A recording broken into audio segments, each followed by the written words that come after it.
श्री गणेशाय नमः। दोस्तों, वीडियो शुरू करने से पहले वीडियो को लाइक कर दे और चैनल को सब्सक्राइब जरूर कर दे। Story name is Ishqbaz Session 2 and this story is begin from chapter 268 and guys don't forget to share your reviews and put on your earphones before starting the video for better experience। तो चलिए शुरू करते हैं। वह एक master chef की तरह काम कर रही थी जिसे देखकर क्रिश बस उसे देखता ही रह गया। उसकी नजरें एक बार फिर आशी को ऊपर से नीचे तक स्कैन कर रही थी। उसका बेचैन दिल एक बार फिर उसके कंट्रोल से बाहर जा रहा था जिसे उसने न जाने किस तरह से काबू किया था। क्रिश अपने आप को कंट्रोल करते हुए फ्रिज से पानी की बोतल निकालकर उसे पीने लगा, लेकिन तभी उसकी नज़र आशी की बैकलेस ड्रेस से झांक रही है। उसकी खुली पीठ पर गई। क्रिश को अब अपने अंदर गर्मी महसूस हो रही थी। उसका गला सूख रहा था और अपने पति के इंटेंशन से अनजान आशी ने कुछ फ्लेवर ऐड करने के लिए एक शुगर सिरप तैयार किया था जिसमें उसने कुछ फ्लेवर वाले कलर और कुछ चीजों को डालकर ब्रेड पर डाला। इसके बाद वह उस ब्रेड के बने हुए केक को सजाने लगी कि तभी अचानक ही उसकी आंखें हैरानी से बड़ी हो गई। साइको इस शब्द के साथ ही आशी अचानक ही सिहर उठी, क्योंकि उसे क्रिश के हाथ अपनी कमर पर काफी सेंसुअल वे में चलते हुए महसूस हो रहे थे। आशी ने महसूस किया कि क्रिश ने अचानक ही उसे पीछे से अपनी बाहों में भर लिया है और अब वह अपने हाथ उसकी कमर पर धीरे धीरे सहलाते हुए उसकी खुली पीठ पर अपने होठों को चलते हुए धीरे धीरे किस कर रहा था। क्रिश का ऐसा करना आशी को अपने तन बदन में एक झंझनाहट का एहसास करवा चुकी थी। क्रिश का हर एक टच और किस काफी मदहोश कर देने वाला था, जिसे महसूस करते हुए अब आशी के हाथों के साथ साथ उसकी जुबान भी रही थी। उसकी सांसें भारी होने लगी। उसका दिल 100 की रफ्तार से दौड़ने लगा। क्रिश उसके गले के पीछे और पीठ पर लगातार किस कर रहा था। इसके साथ ही वह वहां हल्के हल्के लिख कर रहा था। उसने अपनी आंखें बंद कर रखी थी और आशी को अपने होठों से महसूस कर रहा था कि तभी आशी ने लड़खड़ाती हुई अपनी कांपती आवाज में कहा, आह सा साइको, ये तुम क्या कर रहे हो, छोड़ो ना। और आशी की इस बात को सुनकर क्रिश यूं ही उसे उसकी पीठ और गले पर किस करते हुए बोला, क्या कर रहा हूं मैं, फायरफ्लाई, कुछ भी तो नहीं। तुम वो करो जो कर रही हो और मुझे वह करने दो जो मैं कर रहा हूँ। कहते हुए क्रिश उसके गले के पास हल्का सा बाइट कर लिया। आह साइको, प्लीज ऐसे मत करो ना। कहते हुए आशी ने अपनी आंखें बंद कर ली कि तभी क्रिश उसे बाइट की हुई जगह पर उसे अपनी जीभ से लिख करके शक करते हुए बोला, क्या हुआ फायरफ्लाई, कोई प्रॉब्लम है क्या? क्या तुम्हें मेरा करीब आना अच्छा नहीं लग रहा, बताओ मुझे। आह ऐसा नहीं है साइको, लेकिन। और आशी की इस बात को सुनकर क्रिश अपने हाथों को धीरे धीरे उसके बदन पर चलाते हुए आगे की तरफ ले जा रहा था। इसके साथ ही उसने आशी के कानों के पास अपनी सांस छोड़ते हुए कहा, अगर ऐसा नहीं है फायरफ्लाई तो कैसा है?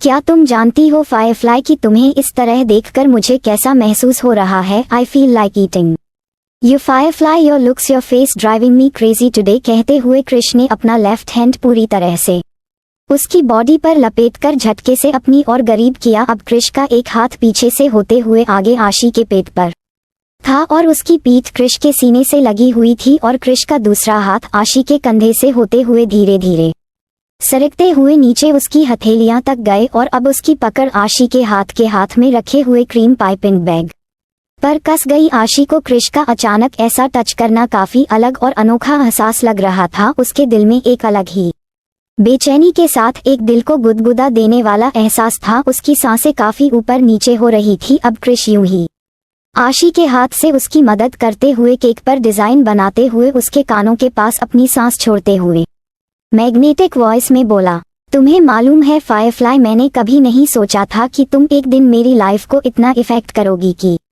तुम्हें देखते ही मेरे अंदर कुछ ऐसा होगा जिसे मैं कंट्रोल नहीं कर पाऊंगा। तुम भले ही दुनिया की सबसे खूबसूरत और समझदार लड़की नहीं हो, भले ही तुम बहुत ज्यादा स्मार्ट और इंटेलिजेंट नहीं हो, लेकिन फिर भी मेरी जिंदगी में जो तुम हो वह कोई नहीं है फायरफ्लाई। मुझे नहीं पता क्यों, लेकिन तुम्हें देखने के बाद कुछ और देखने का दिल नहीं करता।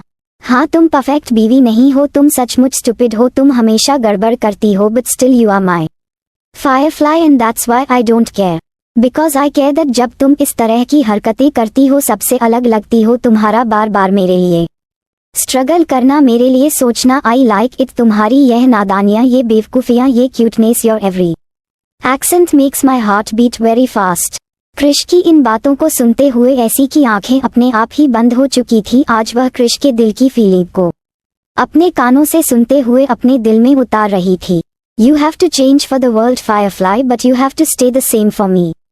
तुम्हें दुनिया के लिए बदलना होगा Firefly, लेकिन तुम्हें मेरे लिए यही रहना है। तुम्हारी इस मासूमियत पर सिर्फ मेरा हक है Firefly, because you are my only my and I am only yours. Firefly। इन शब्दों को कहते हुए कृष ने भी अपनी आंखें बंद कर रखी थी। दोनों के हाथ बस यूं ही एक दूसरे में खोए हुए केक पर चल रहे थे। आशी को इस बात का एहसास ही नहीं था, वह तो बस कृष की मदहोश बातों में खोई हुई थी।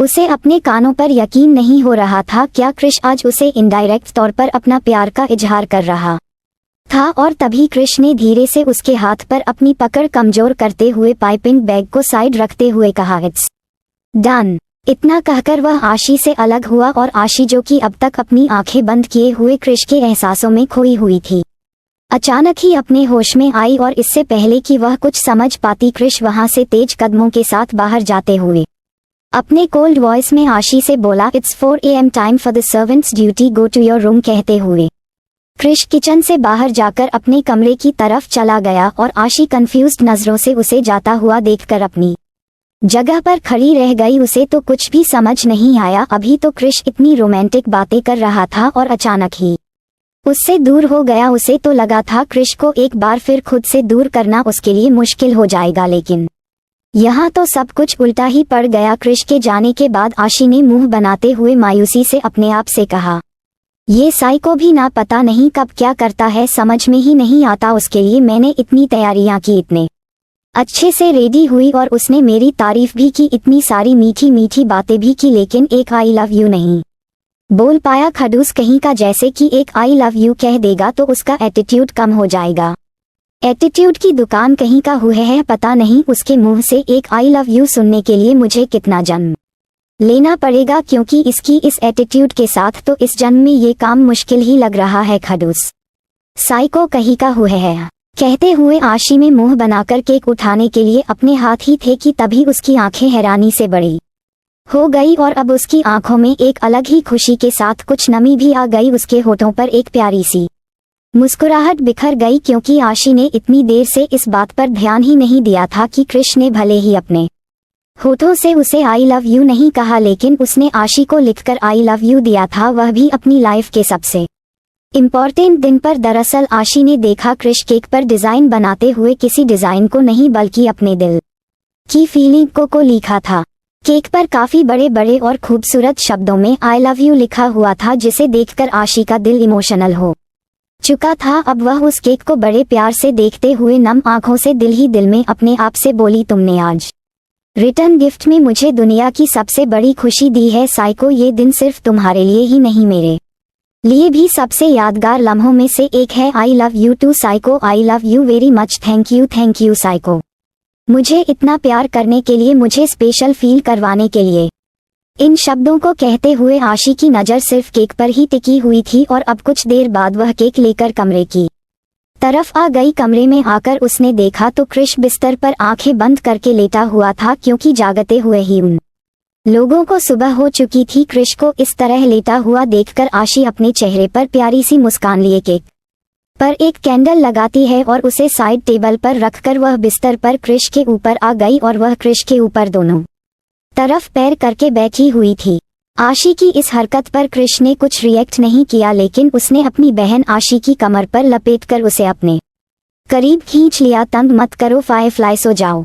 और कृष के अचानक ऐसा करने पर आशी लगभग उसके ऊपर पूरी तरह लेट गई थी। उसने बड़े प्यार से कृष के सीने पर अपना हाथ चलाते हुए क्यूट सी आवाज में कहा, मेरे प्यारे साइको प्लीज केक कट करो ना, मैंने इतनी मेहनत की है तुम्हारे लिए। शट अप फायरफ्लाई, चुपचाप सो जाओ, मुझे उन सब में इंटरेस्ट नहीं है, वह सब बचकानी हरकतें तुम्हारे लिए है।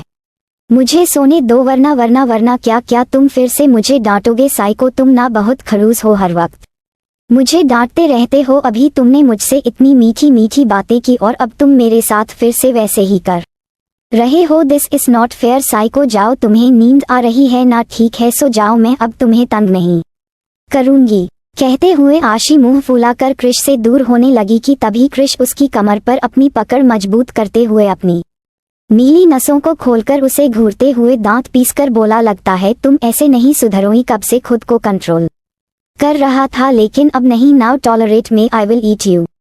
कहते हुए क्रिश अचानक ही आशी को अपने नीचे किया और अब इससे पहले कि आशी कुछ समझ पाती क्रिश उसके होठों पर टूट पड़ा। वह उसके होठों को अपने होठों में दबाकर तेजी से शक करने लगा। क्रिश की अचानक इस हरकत पर आशी हैरान रह गई। क्रिश के हाथ तुरंत ही आशी की मखमल जैसी बॉडी पर चलने लगे, जिसे महसूस करते हुए आशी को अपनी बॉडी के अंदर कुछ अलग ही एहसास हो रहे थे। उसके हाथ अपने आप क्रिश के गले में लिपट गए और क्रिश उसे काफी पैशनेट होकर किस करने लगा। क्रिश के हाथ आशी की बॉडी पर चलते हुए उसके सीने तक आ गए और अब वह उसके सीने को उसकी ड्रेस के ऊपर से ही सहला रहा था। कुछ देर बाद उसने आशी के होठों को छोड़कर उसके गले और क्लीवेज पर किस करना शुरू कर दिया। वह उसकी पूरी बॉडी पर उसकी ड्रेस के ऊपर से ही किस कर रहा था, जिसे महसूस करते हुए आशी की आंखें अपने आप ही बंद हो गई और उसकी सिसकियां निकल रही थी। क्रिश की पूरी बॉडी को अपने हाथों से सहलाते हुए धीरे से उसके ऊपर आया और एक बार फिर उसके होठों पर किस करते हुए उसने धीरे